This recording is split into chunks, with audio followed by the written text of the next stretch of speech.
Morning class. कल हम राजनीति विज्ञान के अंतर्गत पार्ट बी के अंतर्गत फर्स्ट अध्याय भारत के संविधान की विशेषता कर रहे थे, जिसमें हमने भारतीय संविधान की कुछ विशेषताएं पढ़ी थी। कल लगभग 1 से लेकर 10 तक विशेषताएं कल हम पढ़ चुके थे, जिसके अंतर्गत हमने पढ़ा था प्रस्तावना विश्व का सबसे लंबा या फिर विशाल संविधान, लिखित व निर्मित संविधान है, संसदीय शासन व्यवस्था लागू की गई है, मौलिक अधिकार बताए गए हैं। मौलिक अधिकार के अंतर्गत भी 7 प्रकार के मौलिक अधिकारों का वर्णन किया गया था, जिसके अंतर्गत सबसे पहला था समानता या फिर समता का अधिकार, दूसरा था स्वतंत्रता का अधिकार, तीसरा था शोषण के विरुद्ध अधिकार, चौथा था धार्मिक स्वतंत्रता का अधिकार और पांचवा था संस्कृति और शिक्षा का अधिकार, छठा था संवैधानिक उपचारों का अधिकार और 7वां था संपत्ति का अधिकार, जिसे 44वें संविधान संशोधन द्वारा संपत्ति के अधिकार को हटा दिया गया। इसके बाद हमने पढ़ा था कि मौलिक कर्तव्यों की भी इसके अंतर्गत बात की गई है। मौलिक कर्तव्य जो शुरुआत में 10 थे, उनमें एक और बढ़ाकर 11 कर दिए गए हैं। आज वर्तमान में मौलिक कर्तव्यों की जो संख्या है वो 11 है और मूल अधिकारों की संख्या की अगर हम बात करें तो वो 6 है। मौलिक कर्तव्य के अंतर्गत एक संविधान संशोधन हुआ 1978 के अंदर, जिसके अंतर्गत 44वां संविधान संशोधन हुआ था 1978 में, जिसमें मूल अधिकारों के अंदर से क्या हटा दिया गया था? संपत्ति का अधिकार हटा दिया गया था। इसके बाद एक और संविधान संशोधन हुआ था जो कर्तव्यों से रिलेटेड था। 42वां संविधान संशोधन था जो 1976 के अंतर्गत हुआ और इसके अंतर्गत जो मूल कर्तव्य हैं वह एक कर्तव्य जोड़ा गया। उसके अंतर्गत 2010 में यह लागू कर दिया गया कि 86वें संविधान संशोधन द्वारा ये लागू कर दिया गया 2010 में कि सभी अभिभावकों के लिए आवश्यक है कि वह अपने संतान या अपने बच्चों के लिए जो भी 6 से 14 वर्ष के बालक बालिकाएं हैं, उन्हें अनिवार्य और निःशुल्क शिक्षा दिलाना उनका अधिकार हो गया है। उसके बाद हमने पढ़ा था राज्य के नीति निर्देशक तत्व। नीति निर्देशक तत्व जो है वो भाग 4 के अंतर्गत है, जबकि मूल अधिकारों का वर्णन भाग 3 के अंतर्गत है। नीति निर्देशक तत्व जो है वो आयरलैंड से लिए गए हैं, जबकि मूल अधिकार कहाँ से लिए गए हैं? संयुक्त राज्य अमेरिका से लिए गए हैं। इसके अंतर्गत जो नीति निर्देशक तत्व हैं वह वाद योग्य नहीं है, उनको हम न्यायालय में वाद विवाद के लिए प्रस्तुत नहीं कर सकते या उनको हम चुनौती नहीं दे सकते, जबकि मूल अधिकारों का हनन होने पर हम न्यायालय की शरण ले सकते हैं। फिर था समाजवादी राज्य की बात कही गई थी कि 42वें संविधान संशोधन द्वारा इसके अंतर्गत 1976 में भारत को समाजवादी गणराज्य क्या कर दिया गया था? घोषित कर दिया गया था और प्रस्तावना में यह शब्द भारतीय राज्य व्यवस्था को एक नई दिशा दिए जाने की भावना से जोड़ा गया था। फिर हमने 9th पढ़ा था वयस्क मताधिकार। वयस्क मताधिकार के अंतर्गत बात की गई थी कि जो मतदान करने की, वोट देने की जो आयु है वह प्रारंभ में कितनी थी? 21 वर्ष थी। 21 वर्ष का जब भी कोई स्त्री या पुरुष, स्त्री व पुरुष 21 वर्ष का हो जाता था, तब ही वोट डालने का उसको अधिकार था।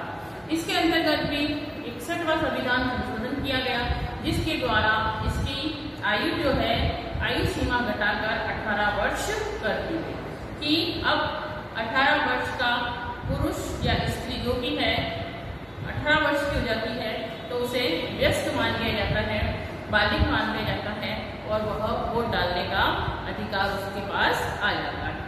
नेक्स्ट हमने पढ़ा था पंथनिरपेक्ष राज्य।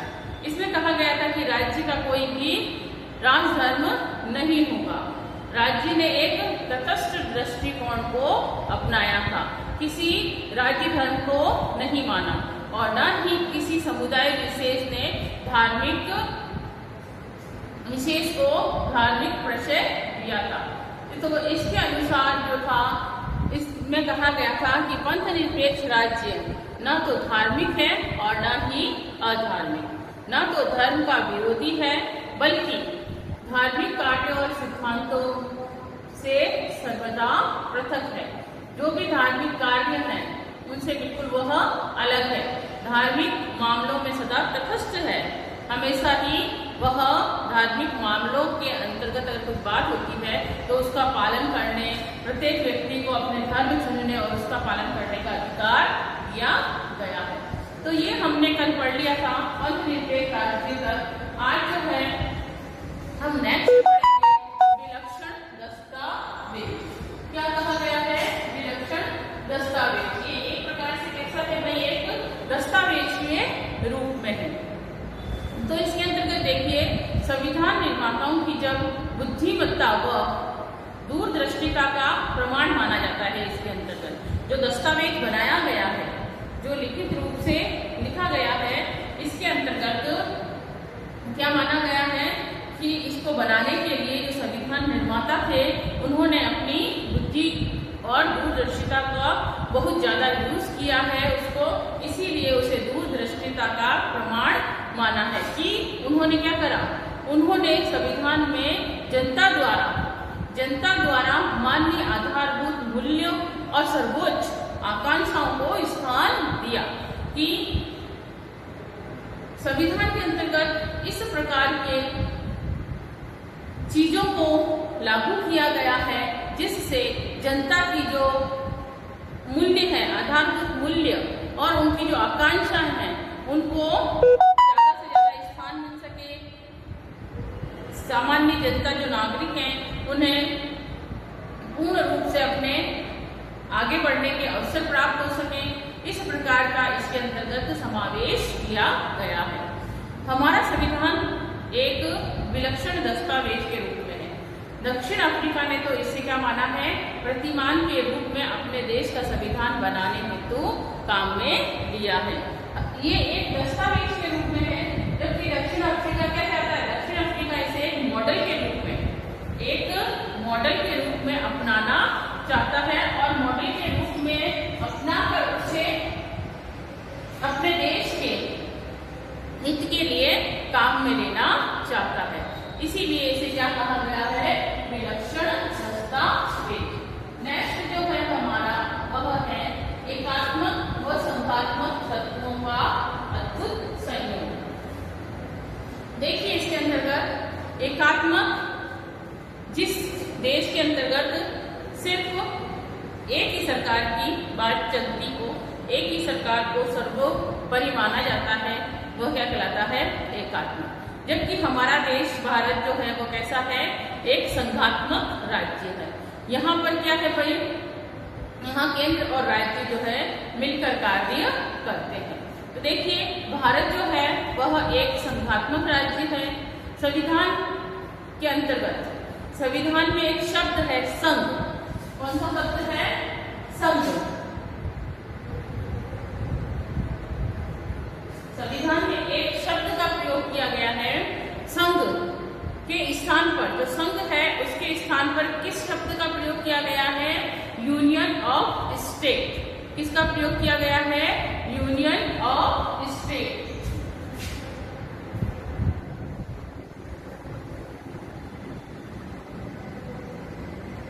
यूनियन ऑफ स्टेट्स शब्द का प्रयोग किया गया है संघ के स्थान पर। जो संघ शब्द है वह संघ शब्द को ना लेते हुए उसकी जगह पर किसका प्रयोग किया गया, यूनियन ऑफ स्टेट शब्द का प्रयोग किया गया है। संविधान का जो पहला अनुच्छेद है पहले अनुच्छेद में ये कहा गया है कि जो भारत है वह भारत राज्यों का एकक होगा, यानी सभी राज्यों का एक देश होगा, राज्यों का एकक।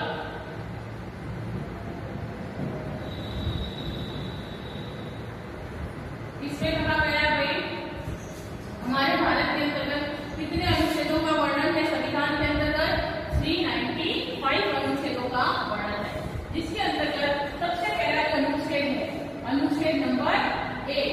क्या कहता है कि भारत जो है वह क्या है? भारत राज्यों का एकक होगा, जिसे कि प्रचलन में राज्यों का संघ भी कहा जा सकता है। अगर हम इसकी बात करें तो ये सभी राज्यों का एक क्या है? संघ के रूप में कार्य कर रहा है। संविधान निर्माताओं की आकांक्षाएं ऐसा संविधान बनाने की थी जिसमें केंद्र सरकार भारत की एकता को बनाए रखने तथा जो राज्य सरकार है उसको भी स्वायत्तता मिले। संविधान निर्माता जब इस संविधान को बना रहे थे या इस संविधान को जब लिख रहे थे सभी देशों के संविधान को पढ़ने के पश्चात, तो उनके दिमाग में यह बात थी कि जो संविधान है, हमारा जो देश का संविधान है, वह एक ऐसा संविधान होना चाहिए जिसमें केंद्र सरकार जो है वह भारत की एकता को बनाए रखे। केंद्र सरकार के लिए आवश्यक है कि संपूर्ण भारत देश की एकता और अखंडता को बनाए रखने की बात करे और वह उस पर अमल भी करे। और साथ ही साथ यह भी बात रखी गई कि सभी राज्यों में, भारत में जितने भी राज्य हैं, सभी को स्वायत्तता मिले, स्वतंत्रता मिले अपने अपने कार्यों को सही दिशा में करने की। इसीलिए इसमें संघात्मक और एकात्मक तत्वों का मिश्रण किया गया है। इसीलिए यही कारण है कि यह एकात्मक और संघात्मक दोनों तत्वों का क्या है, इसमें मिश्रण किया गया है। एक तरफ तो एकात्मक सरकार जो है वह क्या चाहती है? एकात्मक यानी केंद्र सरकार जो है वो चाहती है कि संपूर्ण भारत को एकता के सूत्र में पिरोए रखा जा सके, और दूसरी ओर वो कहती है कि सभी राज्यों को क्या मिले? स्वतंत्रता मिले।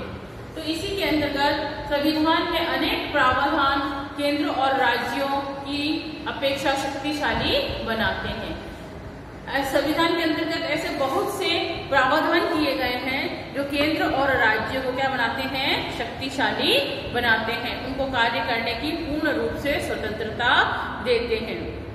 इसके अंतर्गत बहुत से ऐसे विषय हैं जिन्हें संघ सूची में शामिल किया गया है, तो कुछ विषयों को समवर्ती सूची में शामिल करने का जो निर्णय है वो केंद्र के निर्णय को प्रमुखता दी गई है। जब हमारे देश की जो शासन व्यवस्था है वह एकात्मक और संघात्मक दोनों तत्वों के मिश्रण से बनी है, तो इसके अंतर्गत जो शक्तियां हैं केंद्र के और राज्य की, अलग अलग शक्तियां हैं जिन्हें अलग अलग सूची में दर्ज किया गया है। 3 प्रकार की सूची होती है भाई, केंद्र या फिर संघ सूची, दूसरी है राज्य सूची और तीसरी है समवर्ती सूची, और एक होती है अवशिष्ट शक्तियां। तो इसके अंतर्गत संघ सूची में स्थान रखा गया है, समवर्ती सूची का भी स्थान केंद्र के निर्णय को प्रमुखता दी गई है, और अवशिष्ट शक्तियां जो हैं वो केंद्र के पास हैं। आपातकाल जब लग जाता है देश के अंतर्गत, कोई ऐसी विपदा आ जाती है, युद्ध की स्थिति हो जाती है या संकटकालीन स्थिति हो जाती है, तो उस समय केंद्र का राज्य पर नियंत्रण, एक हरी नागरिकता, अखिल भारतीय सेवाएं और संसद को राज्य के पुनर्गठन का अधिकार दिया जाता था। पहले किसको? जम्मू कश्मीर को छोड़कर क्या किया गया भाई? केंद्र का राज्यों पर नियंत्रण, एक हरी नागरिकता की बात कही गई है, और बहुत सी अखिल भारतीय सेवाएं होती हैं उसके अंतर्गत। साथ ही साथ संसद को राज्यों के पुनर्गठन का अधिकार सिर्फ एक राज्य को छोड़कर जम्मू कश्मीर को पहले, लेकिन अभी हम इसके अंतर्गत चेंज हो गया है, क्योंकि जम्मू कश्मीर जो है अब वो भारत का ही हिस्सा, उसमें जो धारा 370 थी उसे क्या कर दिया गया है, समाप्त कर दिया गया है। राष्ट्रपति तथा राज्यपालों की नियुक्ति राज्यों की केंद्र पर आर्थिक निर्भरता, केंद्र को मजबूती प्रदान करती है। तो ये सारा कार्य किसके दिशा निर्देशन में होता है, केंद्र सरकार की दिशा निर्देशन में होता है। राज्य अपना पृथक संविधान नहीं रख सकते, उसको ऐसी कोई भी आवश्यकता नहीं है कि राज्य अपना अलग से संविधान बनाएंगे और उसके अनुरूप कार्य करेंगे। केवल एक ही संविधान केंद्र और राज्य दोनों पर लागू होता है। जो भारत का संविधान बना दिया गया है, उस संविधान को ध्यान में रखते हुए केंद्र को भी कार्य करना है, साथ ही साथ राज्य को भी कार्य करना है। इसीलिए इसके अंतर्गत एकात्मक और संघात्मक तत्वों का अद्भुत संयोग की बात कही गई है। समझ में आ गया होगा आपको, एकात्मक और संघात्मक तत्वों का अद्भुत संयोग। नेक्स्ट है स्वतंत्र न्यायपालिका। क्या कहती है स्वतंत्र न्यायपालिका? स्वतंत्र न्यायपालिका से क्या समझते हैं आप, कि न्यायपालिका को चाहिए कि वह स्वतंत्र रूप से क्या करे, निर्णय करे, किसी भी प्रकार का पक्षपात नहीं करना है और स्वतंत्र हो, उसके ऊपर किसी भी प्रकार से कार्यपालिका का जोर जबरदस्ती न लगाई गई हो, वह अपना कार्य जो है वो सुचारू रूप से और स्वतंत्र तथा निष्पक्ष रूप से करे। तो संविधान की सर्वोच्चता जो है प्रजातंत्र की रक्षा करना है। सबसे पहली बात अगर हम स्वतंत्रता की करें तो संविधान के अंतर्गत आवश्यक है कि प्रजातंत्र यानी जनता, प्रजा की क्या करनी है, रक्षा करनी है, उसका सबसे उच्च कार्य बताया गया है। जनता के जो मौलिक अधिकार दिए गए हैं, 6 मौलिक अधिकार हमने पढ़े थे, वो 6 मौलिक अधिकारों की सुरक्षा के लिए भारतीय संविधान में कई संवैधानिक व्यवस्थाएं की गई हैं। उसी के अनुरूप आवश्यक है कि स्वतंत्र न्यायपालिका जो है वह देश की शासन व्यवस्था को सुचारू रूप से बनाए रखने में अपना संपूर्ण सहयोग प्रदान करें। भारत के राष्ट्रपति द्वारा सर्वोच्च तथा उच्च न्यायालयों के न्यायाधीशों की नियुक्ति की जाती है। भारत में जो राष्ट्रपति है उसकी नियुक्ति किसके द्वारा की जाती है, सर्वोच्च तथा उच्च न्यायालयों के जितने भी न्यायाधीश होते हैं वह राष्ट्रपति की नियुक्ति में महत्वपूर्ण भूमिका निभाते हैं तथा उन्हें संसद में उनकी नियुक्ति की जा सकती है और संसद में किसके द्वारा, महाअभियोग प्रस्ताव द्वारा राष्ट्रपति को अपने पद से हटाया भी जा सकता है। महाअभियोग प्रस्ताव जो है वह संसद में राज्यसभा या फिर लोकसभा किसी के द्वारा भी लगाया जा सकता है। इसके ऊपर, राष्ट्रपति के ऊपर। अगर उसने अपने कर्तव्य का सुचारू रूप से पालन नहीं किया है, संविधान का उल्लंघन किया है, तो वह राज्यसभा या लोकसभा, संसद की कोई भी सदन राष्ट्रपति के ऊपर क्या लगा सकता है, महाअभियोग प्रस्ताव पारित कर उसे अपने पद से हटा सकता है। साथ ही साथ स्वतंत्र न्यायपालिका के लिए आवश्यक है कि कार्यपालिका के आदेश तथा व्यवस्थापिका के कानून यदि संवैधानिक व्यवस्थाओं का उल्लंघन करते हैं तो न्यायपालिका उन्हें अवैध घोषित कर सकती है। क्या कह रहे हैं भाई इसके अंतर्गत बात कही गई है, अगर कार्यपालिका और व्यवस्थापिका अपने कार्यों को सुचारू रूप से संविधान को ध्यान में रखते हुए कार्य नहीं करती है, उसमें किसी प्रकार का कार्यों के अंतर्गत गलत कार्य करते हुए या फिर संविधान का उल्लंघन करते हुए पाई जाती है, तो न्यायपालिका को यह अधिकार है कि वह उसे अवैध घोषित कर सकती है। साथ ही साथ वह नागरिकों को क्या देती है भाई, नागरिकों के मूल अधिकारों की रक्षा के लिए अनुच्छेद 32 के अंतर्गत क्या कहा गया है भाई, अनुच्छेद जो 32 है वह कहता है कि संवैधानिक उपचारों का अधिकार दिया गया है अनुच्छेद 32 के अकॉर्डिंग। उसके अंतर्गत बंदी प्रत्यक्षीकरण यानी किसी भी बंदी को किसी भी व्यक्ति ने अगर जुर्म किया है, गलत कार्य किया है, तो उसे 24 घंटे के अंतर्गत जज के सामने या फिर न्यायालय में प्रस्तुत करना क्या कहलाता है? बंदी प्रत्यक्षीकरण कहलाता है। तो बंदी प्रत्यक्षीकरण जैसे लेख को जारी किया जा सकता है। किसके द्वारा? न्यायालय के द्वारा, न्यायाधीश के द्वारा, न्यायपालिका के द्वारा। इसीलिए इसके अंतर्गत कहा गया है कि न्यायिक स्वतंत्रता का उद्देश्य को प्राप्त करने के लिए ये सभी व्यवस्थाएं की गई हैं कि संपूर्ण देश के अंतर्गत न्याय व्यवस्था जो है वह सुचारू रूप से चल सके और बिना किसी व्यक्ति के या फिर राष्ट्रपति के या फिर व्यवस्थापिका या कार्यपालिका के उसके अंतर्गत हस्तक्षेप न करते हुए स्वतंत्र रूप से कार्य करने के लिए उसे क्या छोड़ दिया जाए? मुक्त कर दिया जाए कि वह अपना कार्य जो है स्वतंत्र व निष्पक्ष रूप से कर सके। इसीलिए संविधान के अंतर्गत जो है किसकी व्यवस्था की गई है? स्वतंत्र न्यायपालिका की व्यवस्था की गई है। स्वतंत्र न्यायपालिका के अंतर्गत कहा गया है कि कोई भी कार्य जो कि जनता के मौलिक अधिकारों का हनन हो रहा है तो उनके प्रति क्या कर सकती है? अपील दायर की जा सकती है। साथ ही साथ इसके अंतर्गत बंदी प्रत्यक्षीकरण है, अधिकार परीक्षा है, ऐसे लेखों पर क्या की जा सकती है? लेख जारी किए जा सकते हैं। उसके न्यायपालिका को कार्य करना होता है। साथ ही साथ कार्यपालिका और व्यवस्थापिका द्वारा संविधान का उल्लंघन करने पर उसे क्या किया जा सकता है? अवैध घोषित किया जा सकता है। नेक्स्ट जो है हमारा वह है कठोरता व लचीलेपन का मिश्रण। इसके अंतर्गत क्या बात कही गई है?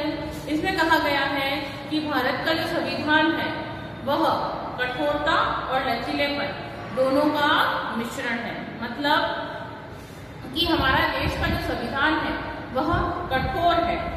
कठोर क्यों है? क्योंकि इसके अंतर्गत संशोधन जो है वह होता तो है परंतु इतनी जल्दी भी नहीं हो जाता है कि किसी के भी कहने मात्र से संशोधन उसमें कर दिया जाए। ऐसा नहीं है। संशोधन होता है परिस्थितियों के अनुरूप, जो परिवर्तन की जरूरत होती है वह होता है, लेकिन एक प्रक्रिया के माध्यम से होता है जो कि एक कठोर प्रक्रिया से गुजरना होता है। तो इसीलिए इसको क्या कहा गया है कि हमारा जो भारत का संविधान है वो कैसा है? कठोर है। दूसरी बात वो कह रहा है लचीला है। लचीला यानी कि इसके अंतर्गत समय के अनुरूप इसमें परिवर्तन किया जा सकता है। ऐसा नहीं है कि इसमें परिवर्तन नहीं किया जा सकता। तो देखिए इसके अंतर्गत इसमें बदलाव के साथ साथ क्या क्या होता है? संवैधानिक संशोधन की जो आवश्यकता होती है वह पूर्ण कर ली जाती है। इसीलिए इसे क्या कहा गया है कि इसके अंतर्गत कठोरता व लचीलेपन दोनों का ही मिश्रण है। संवैधानिक संशोधन के लिए भारतीय संविधान में अनुच्छेद 368 की बात की गई है। अगर हमको इसके अंतर्गत संशोधन करना है, संविधान संशोधन जो है वो कौन सा अनुच्छेद के द्वारा होता है भाई? संविधान संशोधन जो है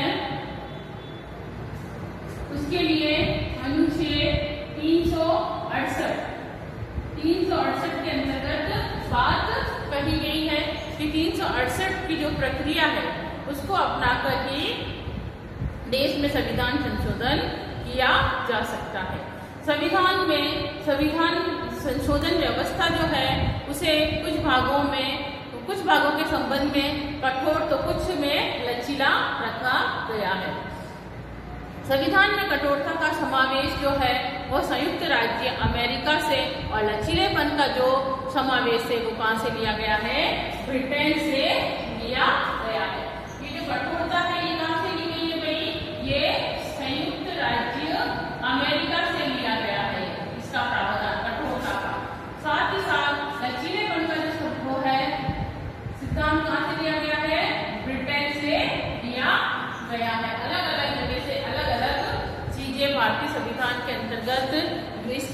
दिशाओं में ली गई है। इसके अंतर्गत कठोरता का जो समावेश है वह कहाँ से हमने धारण किया है? अमेरिका से। और लचीलेपन का जो मिश्रण है वह कहाँ से लिया गया है? लचीलापन जो है वह ब्रिटेन से लिया गया है। भारतीय संविधान में संशोधन की जो है वो 3 विधियां बताई गई हैं कि संशोधन तो हो सकता है, लेकिन अनुच्छेद 368 के द्वारा इसके अंतर्गत कितनी विधि बताई गई है? 3 विधियां बताई गई हैं। 3 विधि के द्वारा, 3 विधियों के द्वारा इसके अंतर्गत संशोधन होता है।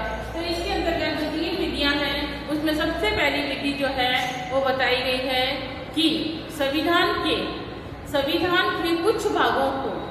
कुछ भागों में संसद के दोनों सदनों के साधारण बहुमत से संशोधन किया जाता है। क्या कहा गया भाई? कि संविधान का जो कुछ भाग हैं उसमें संसद के दोनों सदन कौन से? राज्यसभा और उच्च लोकसभा, इन दोनों ही सदनों में साधारण बहुमत के द्वारा क्या किया जा सकता है? संशोधन किया जा सकता है। जैसे राज्यों का पुनर्गठन करना है, वापिस से राज्यों को पुनर्गठित करना है, राज्य में विधान परिषद की स्थापना करनी है, या फिर इसकी स्थापना की बात कही गई है, साथ ही साथ समाप्ति की बात कही गई है कि राज्यों में विधानसभा की स्थापना व समाप्ति करनी है, या फिर केंद्र प्रशासित क्षेत्र बनाना है, या संसद के सदस्यों के वेतन आदि संबंधी जितने भी विषय हैं इनमें अगर संशोधन करना है तो किसके द्वारा किया जा सकता है? इनमें दोनों सदनों के साधारण बहुमत के द्वारा इन क्षेत्रों में संशोधन किया जा सकता है। किन किन क्षेत्रों में? सबसे पहला है राज्यों का पुनर्गठन, दूसरा है राज्यों में विधान परिषद की स्थापना व समाप्ति, तीसरा है केंद्र शासित प्रदेश जो है केंद्र प्रशासित क्षेत्र जो है बनाने के लिए, और चौथा है संसद के जो सदस्य हैं उनको वेतन आदि बातों पर विचार विमर्श करने के लिए दोनों सदनों के, राज्यसभा और लोकसभा, इन दोनों सदनों के साधारण बहुमत से इन सब चीजों के अंतर्गत क्या किया जा सकता है भाई? संशोधन किया जा सकता है। ये तो थी पहली विधि। दूसरी विधि के अंतर्गत कुछ जो विशेष विषय हैं, है ना, कुछ विषयों में संशोधन के लिए संसद के जो दोनों सदन हैं, दोनों सदनों में पूर्ण बहुमत व पूर्ण उपस्थित सदस्यों के 2/3 बहुमत के द्वारा। पहले में तो क्या बात कही थी कि दोनों जो सदन हैं राज्यसभा और लोकसभा, इन दोनों के साधारण बहुमत से। दूसरी जो बात कही जा रही है इसमें कहा जा रहा है कि कुछ ऐसे विषय हैं जिनमें संशोधन करना है, तो उसके लिए संसद के जो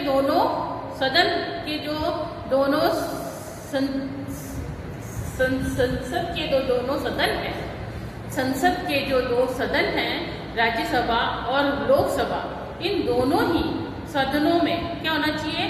पूर्ण बहुमत होना चाहिए। जितने भी व्यक्ति उपस्थित हैं वह पूर्ण बहुमत में उपस्थित सदस्यों के 2/3 बहुमत के द्वारा, 2/3 बहुमत की आवश्यकता होती है इसके अंतर्गत कि जितने भी उपस्थित सदस्य हैं या फिर उपस्थित सदस्यों के 2/3 बहुमत द्वारा इसमें क्या किया जा सकता है भाई? संशोधन किया जा सकता है। तीसरा है इसमें तीसरी जो विधि बताई गई है वो बताई गई है कि दोनों सदनों के पूर्ण बहुमत और उपस्थित सदस्यों के 2/3 बहुमत के अतिरिक्त 2/3 बहुमत के अतिरिक्त कम से कम आधे राज्यों की जो विधानसभा है उन विधान सभाओं का समर्थन आवश्यक है। क्या कहा गया है कि दोनों सदनों के एक तो पहले पूर्ण बहुमत और जितने भी उपस्थित सदस्य हैं उसका 2/3 बहुमत, साथ ही साथ इसके अतिरिक्त इसकी बात की गई है राज्य की जो विधानसभाएं हैं उन विधान सभाओं का समर्थन आवश्यक है। कम से कम आधे राज्यों की विधानसभाओं का समर्थन आवश्यक है। जब इसके अंतर्गत 3 विधियों द्वारा इसमें क्या किया जा सकता है, संशोधन किया जा सकता है। तो देखिए, राष्ट्रपति निर्वाचन की पद्धति है, केंद्र व राज्यों के बीच शक्तियों का विभाजन प्रणाली है, आदि विषयों में संशोधन एक जटिल प्रक्रिया द्वारा अपनाई गई है। कि अगर हम राष्ट्रपति का निर्वाचन कैसा होता है, गुप्त एकल संक्रमणीय पद्धति द्वारा होता है ना। और साथ ही साथ अगर हमें केंद्र और राज्य की शक्तियों के बीच में क्या करना है, उनकी शक्तियों का बंटवारा करना है ना, तो उसके लिए भी संशोधन की जो विधि है वह जटिल विधि अपनाई गई है। इन तीनों जो विधियां हैं संशोधन करने की, जो 3 विधि बताई गई हैं, उसके अंतर्गत संविधान संशोधन के लिए लचीले व कठोरता का मिश्रण लिया गया है। कि इन विधियों के अंतर्गत कठोरता का तो समावेश है ही, साथ ही साथ लचीलापन भी मिश्रित है। इसीलिए कहा गया है कि भारतीय संविधान जो है वह अधिक कठोर तथा अधिक लचीले के मध्य एक अच्छा संतुलन स्थापित करता है। कि कठोर भी होने के साथ साथ इसके अंतर्गत क्या भी किया गया है, लचीलापन भी रखा गया है। नेक्स्ट जो है हमारा वह है न्यायिक पुनरावलोकन व संसदीय संप्रभुता का समन्वय। क्या है, न्यायिक पुनरावलोकन व संसदीय संप्रभुता व समन्वय।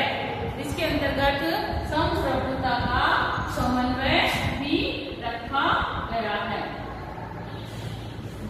इसके अंतर्गत क्या कहा गया है भाई, कि न्यायिक पुनरावलोकन का जो सिद्धांत है, साथ ही साथ संसदीय संप्रभुता के मध्य जो मार्ग अपनाया गया है वह हमारे संविधान में संसद को सर्वोच्च बनाता है।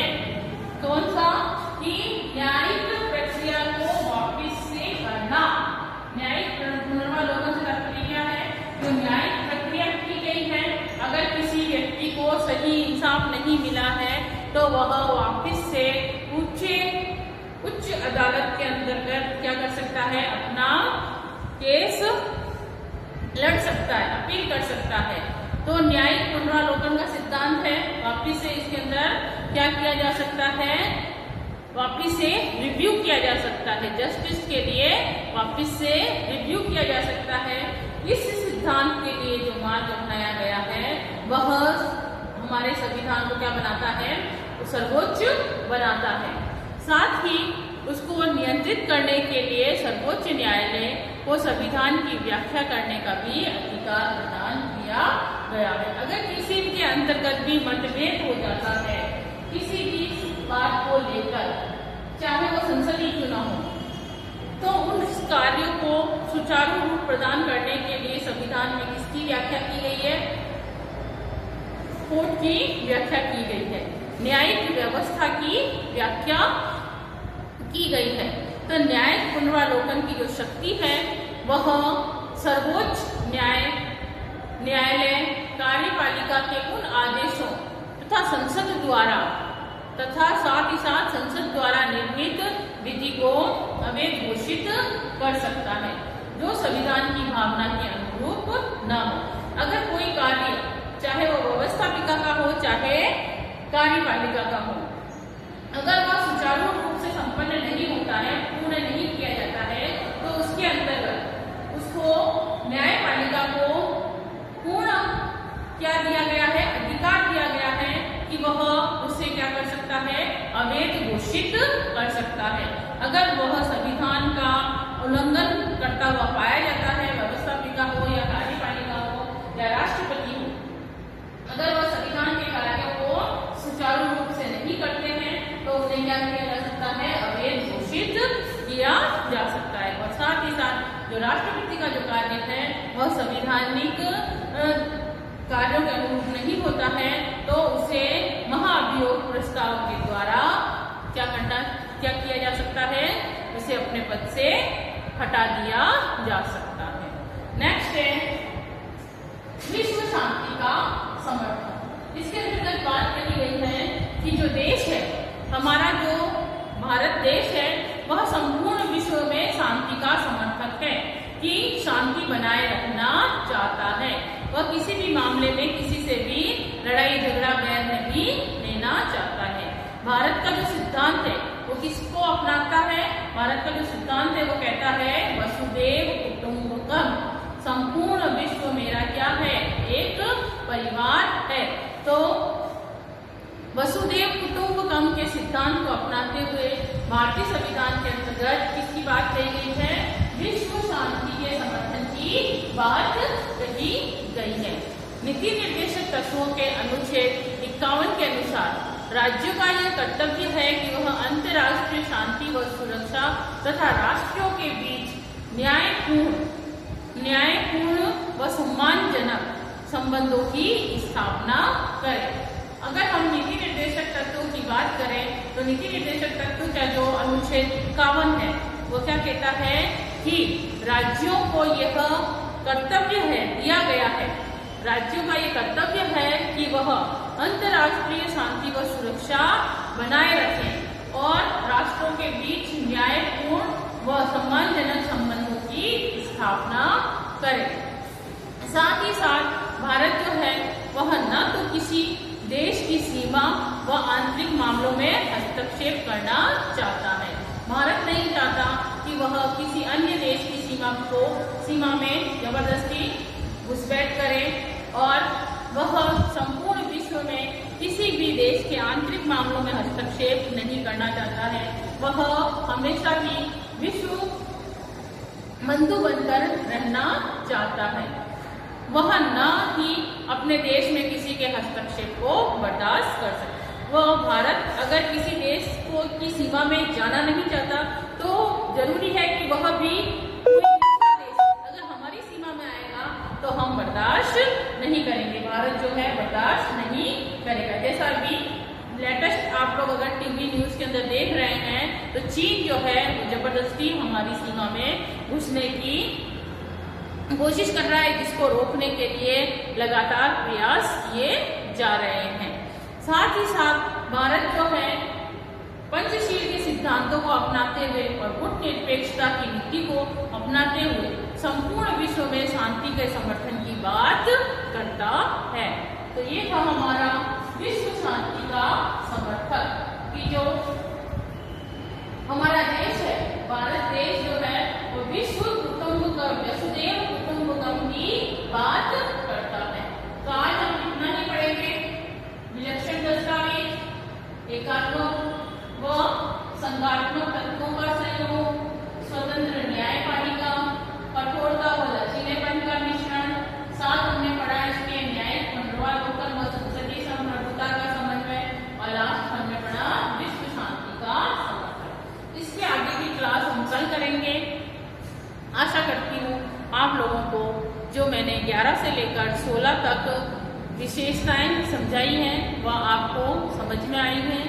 अगर किसी भी स्टूडेंट को अभी तक जो 16 विशेषताएं समझाई हैं इसमें अगर किसी को भी कोई कंफ्यूजन है या उसके कॉन्सेप्ट क्लियर नहीं हुए हैं तो वह डायरेक्ट फोन के माध्यम से मुझसे संपर्क कर सकता है। मैं उसकी प्रॉब्लम जो है वो समय पर सॉल्व कर दूंगी। Thank you class.